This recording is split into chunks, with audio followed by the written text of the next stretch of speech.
Study আসামৰ আন এটা ভিডিঅ'লৈ আপোনালোক সকলোকে স্বাগতম জনাইছো। আজি আমি এই ভিডিঅ'ত কেইটামান ইম্পৰ্টেণ্ট মেথছৰ কুৱেশ্যন ডিছকাছ কৰিম। এইবোৰ কুৱেশ্যন আপোনালোকে বিভিন্ন ধৰণৰ এক্সামত প্ৰায়ে দেখা পাই থাকিব। আৰু ইয়াক কিহৰ কাৰণে ইম্পৰ্টেণ্ট হ'ব বুলি ক'লে এই সিৰিজটো আপোনালোকে বিভিন্ন ধৰণৰ এক্সাম ধৰি লওক, যেনেকৈ আপোনালোকৰ আহি থকা CTET এক্সাম আছে, আপোনাৰ আসাম টেট হওক, ADRE হওক, DSS হওক, DME হওক, APSC, CSET পেপাৰৰ কাৰণে হওক, আপুনি যিকোনো এক্সাম ধৰি লওক, আনকি SSC GD, SSC CGL, SSC CSSL সকলো ধৰণৰ এক্সামৰ কাৰণে এইবোৰ ইম্পৰ্টেণ্ট। ঠিক আছে, তো বেছি আৰু কথা নকৈ এতিয়া আমি ষ্টাৰ্ট কৰোঁ কুৱেশ্যন কৰিব। কি লিখা আছে? If a plus b plus c equal is 0, then what will be the value of a cube plus b cube plus c cube minus 3abc? এতিয়া ইয়াৰ এটা ডাইৰেক্ট ফৰ্মুলা আছে, এইটো ডেৰিভেশ্যনটো আছে, মই ডেৰিভেশ্যন নেদেখোঁ। এতিয়া মই ডাইৰেক্টলি ফৰ্মুলাটো কৰিলে এই কুৱেশ্যনটো কৰিম, মই বেলেগ এটা ভিতৰত ইয়াৰ ডেৰিভেশ্যনবিলাকো কৰিম। ঠিক আছে, নেক্সট হওক ইয়াক কি লিখা আছে? a plus b equal to c equal to 0, then what will be the value of এইটো? এতিয়া ইয়াত কি লিখা আছে? a cube plus b cube plus c cube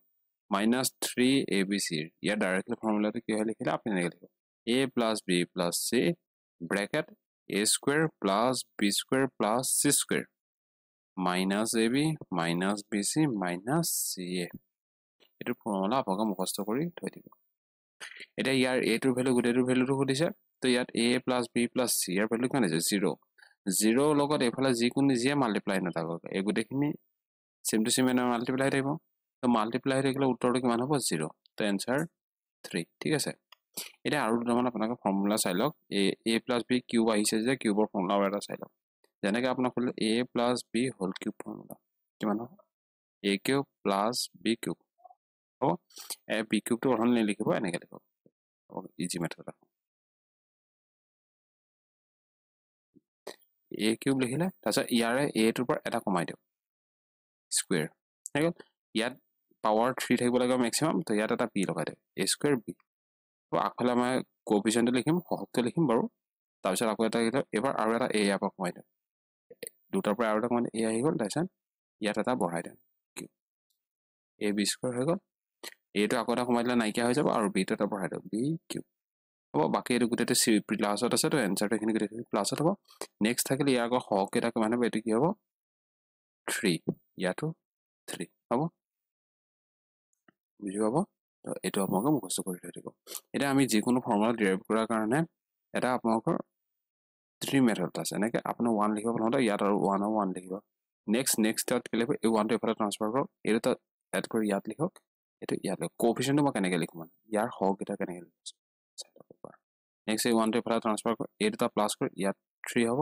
এটা প্লাছ কৰি ইয়াত 3 হ'ব, এইটো এফালে ট্ৰান্সফাৰ কৰক। নেক্সট এইটো এফালে ট্ৰান্সফাৰ কৰক, এই দুটা প্লাছ কৰিলে কিমান হ'ব? 4 হ'ব, এই দুটা প্লাছ কৰিলে 6 হ'ব, এই দুটা প্লাছ কৰিলে 4 হ'ব, এইটো এফালে ট্ৰান্সফাৰ কৰক। মানে মই কি কৈছোঁ, এইটো কিহৰ ফৰ্মুলা? কিউবৰ ফৰ্মুলাত আহিছে। চাওক, a cube 3a square b 3ab square b cube. এতিয়া যেনিবা a প্লাছ b হোল 4ৰ ফৰ্মুলা সুধিলোঁ, a প্লাছ b হোল ওপৰত 4ৰ ফৰ্মুলা সুধিলোঁ, আপুনি এটা কি লিখিব? কেনেকৈ লিখিব চাওক, a ওপৰত 4, এবাৰ aটো এটা কমাই দিয়ক, 3টা হ'ব, এটা b দি দিয়ক। নেক্সট আকৌ এটা কমাই দিয়ক, 2টা হ'ব, এটা b এটা দি দিয়ক, বুজি পাব? নেক্সট আকৌ a ওপৰত আকৌ এটা পাৱাৰ কমাই দিয়ক, কিমান হ'ব? এটা পাৱাৰ হ'ব, b ওপৰত এবাৰ 3টা হৈ যাব। নেক্সট এইটো কমাই দিলে কিমান হ'ব? b ওপৰত 4টা হৈ যাব। এটা কোএফিচিয়েণ্ট কেইটা কিমান হ'ব? প্ৰথমটোত আগত 1 আছে, নেক্সট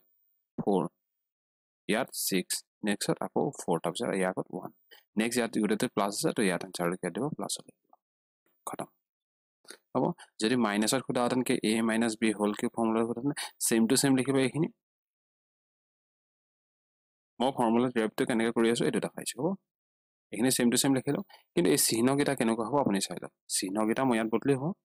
চিহ্নকেইটা কি কৰিব আপোনালোকে?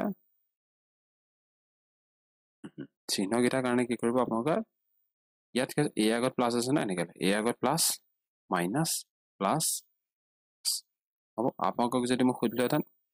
a মাইনাছ b হোল 4 ওপৰত ফৰ্মুলাটো কেনেকৈ হয় বুলি ক'লে, চেম টু চেম লিখিব, a4 4a cube b 6a square b square 4ab cube b ওপৰত 4 লিখিলে। নেক্সট চিহ্নকেইটা কেনেকৈ লিখিব? ইয়াত কি আছে? bৰ আগত মাইনাছ আছে, তো a আগত প্ৰথমটো plus minus plus minus plus হ'ব। অল্টাৰনেটিভলি চিম্বলকেইটা বহাই দিব। বাকী আপোনালোকে ইয়াৰ পৰা তেতিয়া যিয়ে নিদিওঁকৈ দুটা চিম্বল পাৰিব পাৱাৰটো। ইয়াৰ পিছত আপোনাৰ a power 4 a plus b whole square কৰিলে কিমান হ'ব a square তাগত একো নাই a square twice ab 2ab b square হ'ল তেনেকৈ আপোনাক ফৰ্মুলা যিকোনো ডিৰাইভ কৰিব পাৰিব নেক্সট এটো কোৱেশ্চন কি আছে the radius of a wheel is 14 cm এটা চকাৰ ব্যাসাৰ্ধ আছে 14 cm how much distance will be traveled by the wheel in 10 revolution কিমানখিনি দূৰত্ব হে চকাটো যাব 10টা ঘূৰণত হেৰি কৰিছে এতিয়া দুটা শব্দ থাকে এটা ৰিভলিউশন এটা আছে ৰোটেশন ৰোটেশন মানে কি হয় ৰোটেশন মানে আপোনাৰ নিজৰ এটো যেনিবা কেন্দ্ৰ হয় কেন্দ্ৰটো কেন্দ্ৰ কৰি মানে ইয়াকে কেন্দ্ৰ এডাল এক্সিস এডাল হলে এডাল যদি এক্সিস হয় ইয়াকে কেন্দ্ৰ কৰি যদি ইয়াতে ঘূৰি আছে এনেকা একা জায়গাতে ঘূৰি আছে তেলে তাক আমি কি বুলি কম একা জায়গাত মানে এটো কেন্দ্ৰ কৰি যদি এনেকা ঘূৰি আছে তাক আমি কম ৰোটেশন তাক আমি ৰোটেশন চকাটো মানে একা ঘূৰি আছে হ'ব এনেকা একা যদি ঘূৰি আছে তাক আমি কেন্দ্ৰ কম ৰোটেশন আৰু ৰিভলিউশন মানে কি হয় এটো এনেকা ঘূৰি আছে মানে এনেকা কিবা এটা জানিলক আপুনি সূৰ্য এটো ভাল একদম সূৰ্য এখন পৃথিৱী পৃথিৱীখন কি আছে সূৰ্যৰ এনেকা নিজৰ ইয়াটো ঘূৰি আছে নিজেও ঘূৰি আছে যাৰ কাৰণে কি হয় দিন ৰাতি হয় তো 24 ঘণ্টা লাগে এপ্ৰক্সিমেটলি তো দিন ৰাতি হয় যদি নিজৰ এক্সিছত ঘূৰি আছে তাক আমি কওঁ ৰোটেশন আৰু সূৰ্যৰ চাৰিওফালেও পৃথিৱীখন ঘূৰি আছে তো তাক আমি কি বুলি কম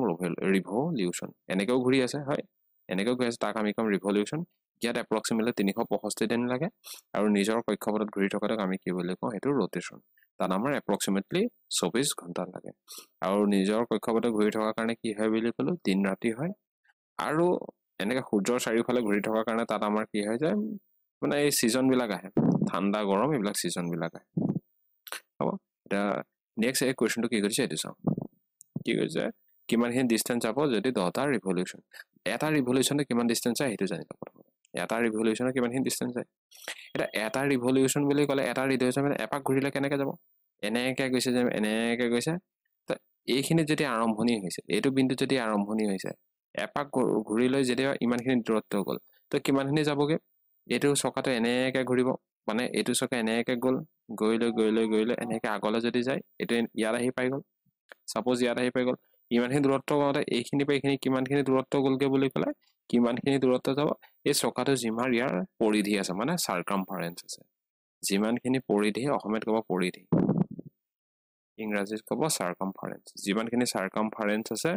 কিমানখিনি দূৰত্বই এই চকাতে যাব তা সাৰকামফাৰেন্স আমাৰ এটা সাৰ্কুলাৰ কিমান হয় বুলি ক'লে 2 পাই r এটা 2 পাই r মানে ইয়াত কিমান আছে 14 সেন্টিমিটাৰ পাই মানে কিমান হয় 22/7 এটো লিখি দিয়ক পাই মানে 22/7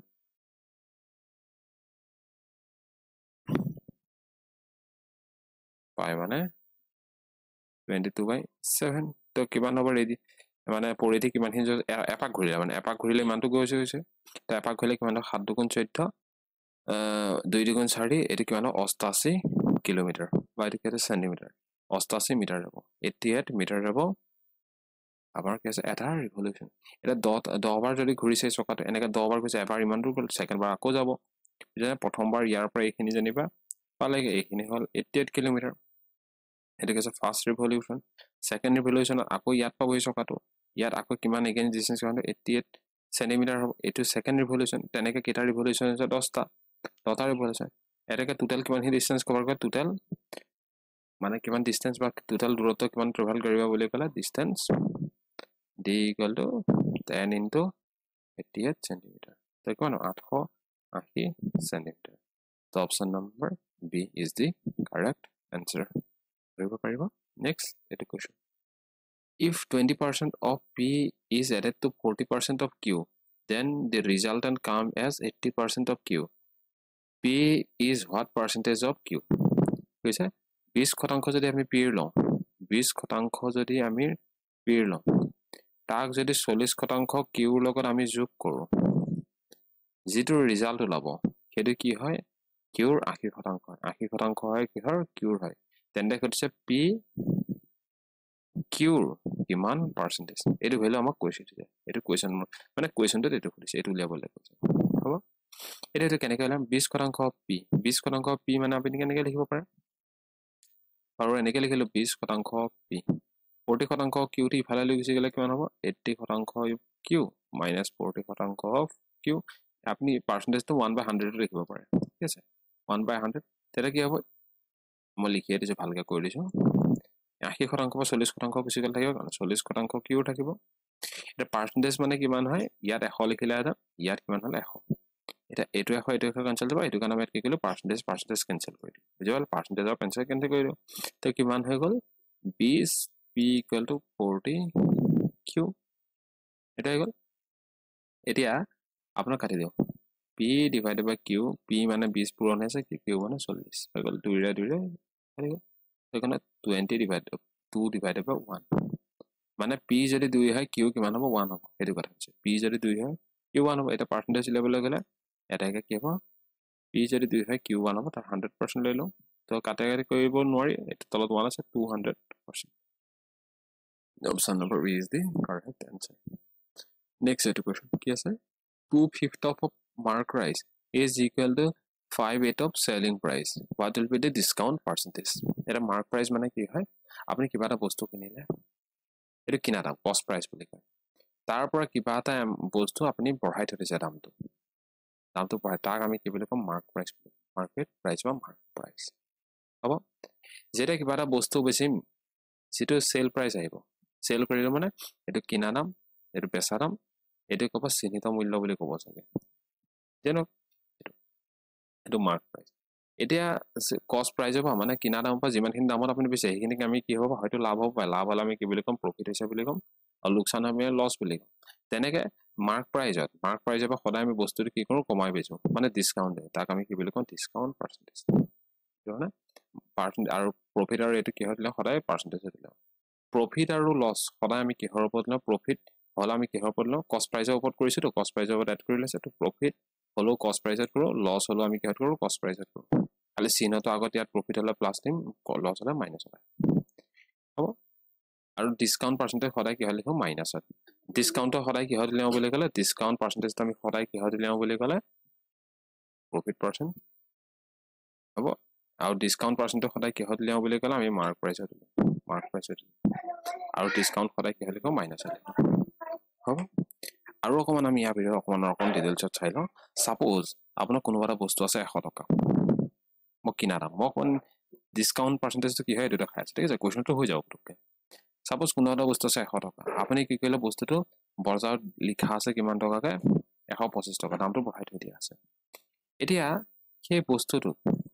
আপুনি কি কৰিলে 100 টকাতে বেছি 125 টকা মই ভাবিলো 120 টকাত মই বেছি দিম এটা আপোনাক সুধিলো লাভ কিমান হ'ল লাভ কিমান টকা হ'ল লাভ মানে প্ৰফিট হ'ল তো প্ৰফিট আপোনাৰ যদি কিমান টকা হৈছে বুলি কৰো আপুনি কি বুলি ক'ব 100 টকাৰ বস্তু 120 ত গুচি গ'ল তো কি 120 - 100 কৈ দিয়া লগে লগে কিমান আহি গ'ল 20 টকা এটা প্ৰফিট পাৰ্চেন্ট কিমান টকা হ'ব 20 টকা হৈছে লাভ কিহৰ ওপৰত 100 টকাৰ ওপৰত তো প্ৰফিট পাৰ্চেন্ট কিমান হৈ যাব আপোনাৰ 20% কিন্তু এটা মই কইলো আপুনি কিমান হে ডিসকাউন্ট দিছিলে ডিসকাউন্ট ৰেহাই কিমান খিনি দিছিল হ'ব ডিসকাউন্ট কিমান হৈছে আপুনি বস্তুটো 125 টকা লিখা আছে মাৰ্ক প্ৰাইসত আপুনি বেচিলে কিমান 120 টকা 120 টকাত বেচিলে 125 টকা আছে তো ডিসকাউন্ট কিমান হয় -5 মানে টকা দিলাম 5 টকা আৰু ডিসকাউন্ট লিখা কাৰণে মাইনাসটো আহিছে বুজিছেনে ডিসকাউন্ট লিখা কাৰণে মাইনাসটো আহিছে এটা যদি আমি ডিসকাউন্ট কিমান টকা দিছো বুলি ক'লে যদি টকাত কইলে ডিসকাউন্ট কিমান টকা দিছো বুলি ক'লে কিমান টকা দিছো হলে 5 টকা এটা আমি আপোনাক কলে ডিসকাউন্ট পাৰ্চেন্টেজ মানে ৰেহাই শতাংশ ডিসকাউন্ট পাৰ্চেন্টেজ মই মাত্ৰ কলে ডিসকাউন্ট সদায় কি হ'ব মাৰ্ক প্ৰাইস হ'ব তো 5 টকা আমি ৰেহাই দিছিল কিহৰ ওপৰত 125 টকা ওপৰত বুজিছেনে 5 টকা আমি বস্তুটো কম দিছে 125 টকাৰ ওপৰত তো ডিসকাউন্ট কিমান পাৰ্চেন্ট হ'ব বুলি ক'লে 5 এ গলে 5 2 10 5 5 25 4 তো কিমান পাৰ্চেন্ট ৰেহাই হৈছে বুলি ক'লে 4% ডিসকাউন্ট হ'ব এই 5 টকা মাইনাস এটা আছে ইয়াত মাইনাস লিখি দিছে তো 4% ডিসকাউন্ট এই মাইনাসটা কি হৈ যাব ডিসকাউন্ট ধৰিব পাৰিব ডিসকাউন্ট আৰু প্ৰফিটৰ মাজত কেনেকুৱা ডিফাৰেন্স হয় সেল প্ৰাইসটো যদি 100 চে কম আহে তেলা আমি লস বুলি কম ইয়াত লস লিখিলে তেটা ইয়াত জনিবা 100 টকা বস্তু 90 টকা পিছত 90 মাইনাস আকৌ হইলো -10 আহিলে বুজি পাইছেনে -10 আহিলে মাইনাস লেখা লগালে কি বুলি কম লস বুলি কম এটা ইকুৱেশনটো লেখা কি আছে mark price 2/5 of mark price is equal to 5/8 of selling price. 2/5 of mark price is equal to 5/8 of selling price. So এটা কথা what will be discount percentage? তো হয়ে গ'ল answer সব ৰেচিও কিটা আমি ক্যান্সেলেশন কৰো ইয়াৰ লগত এটো পূৰণ হ'ব এটো লগত এটো পূৰণ হ'ব 8 2 16 MP 5 5 গুণ 25 SP তো MP अपन SP ভ্যালুটো উলিয়াই লওঁ লাগিলে বা SP अपन MP টো উলিয়াই লওঁ SP divided by MP SP কিমান হৈছিল 25 MP কিমান আছে 16 কথা কথা নাচাই তো মানে কি কৈছে মাৰ্ক প্ৰাইসটো কিমান টকা আছিল 25 টকা বেছিলে কিমান টকাত আপোনাৰ 16 টকা এটা আপোনাৰ ডিসকাউন্ট কিমান পাৰ্সেন্টেজ হ'ব এটা 25 টকাৰ বস্তুটো 16 টকাত বেচিছে ডিসকাউন্ট কিমান টকা হৈছে বুলি ক'লে ডিসকাউন্ট কিমান টকা হৈছে বুলি ক'লে 16ত পাইছে 25 টকা বস্তুটো 9 টকা ডিসকাউন্ট পাইছে এটা পার্সেন্টেজ কৰিছে ডিসকাউন্ট পার্সেন্টেজ কিমান হ'ব 9 ডিভাইডেড বাই ডিসকাউন্ট কি হ'ব প্ৰতি সদা আমি মাৰ্ক প্ৰাইজৰ ওপৰত মাৰ্ক প্ৰাইজ ইয়াত কিমান আছে 25 তো 100 পাৰ্সেন্টেজ লিখা কাৰণে 100 লিখিল 25 4 গুণ 100 আৰু 4 9 গুণ 36% the discount কিমান হ'ব 36% কৰিব পাৰিব what will be the value of equation to দিছে ইয়াৰ কাৰণে আমি কি কৰিম বদমাছ ৰুলটো কৰিম বদমাছত আমাৰ কি হয় B O D M A S আমি সবচে প্ৰথম যেতিয়া আনে কোনোবা সমীকৰণৰ যোগ বিয়োগ পূৰণৰ সকলো দিয়া থাকে আমি সকলোতে প্ৰথম আমি কি অপাৰেচনটো কৰিব লাগে ব্ৰেকেট কৰিব নেক্সট O টো অফ হৈ যায় নেক্সট আপোনাৰ D টো কি হৈছে ডিভিজন মানে প্ৰথমত আমি যদি ব্ৰেকেট আৰু এটো